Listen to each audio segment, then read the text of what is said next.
Breaking tonight, John Kerry is facing further scrutiny, this time for financial disclosure forms obtained by Fox News that show he invested in oil companies prior to becoming President Biden's climate envoy. Republicans are calling out the Biden administration's embrace of the 1619 Project, labeling it divisive nonsense and an attempt to rewrite history. Tonight's supersized power panel debates. Plus, two of the richest people in the world engaging in a salacious Twitter war over NASA's lunar lander contract.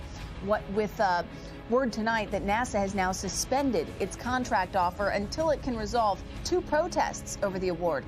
Former NASA Administrator Jim Bridenstine joins us live.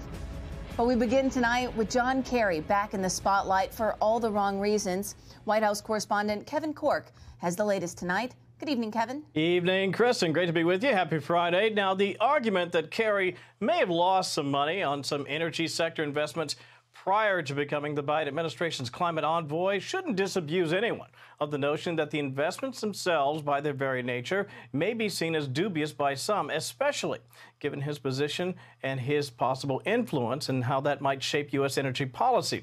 Kerry's financial disclosure forms, which were obtained, as you pointed out, by Fox News, show that the former Secretary of State was financially invested in numerous oil companies, including Duke Energy, Cimarex, Dominion Energy, Exelon Corporation, and Valero Energy. Now, the financial forms show that Kerry's total investments were valued somewhere between $4.2 and $15 million, which he reported liquidating last month.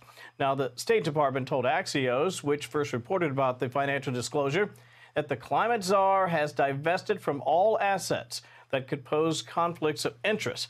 Kerry has signed an ethics pledge stating he will not take part in decisions involving his former clients and employers. However, given the number of major corporations that have paid him hundreds of thousands of dollars, and in some cases, like Bank of America, millions of dollars over the past year, watchdog groups no doubt will be scouring the legislative fine print to make sure that none of his past benefactors directly benefit or indirectly benefit from U.S. energy policies steered by Kerry. Now, do keep this in mind.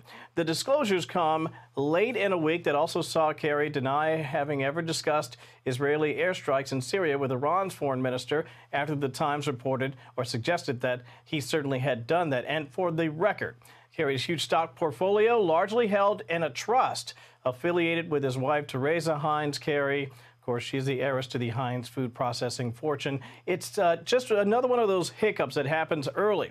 Kristen, in an administration, sometimes you can weather the storm, but sometimes the hits just keep on coming. Yeah, we'll be talking with our power panel about this in just a few minutes. Kevin Corke, thanks. Happy Friday. Have a great weekend, friend. You too, my friend. Okay. Hey, Sean Hannity here. Hey, click here to subscribe to Fox News YouTube page and catch our hottest interviews and most compelling analysis. You will not get it anywhere else.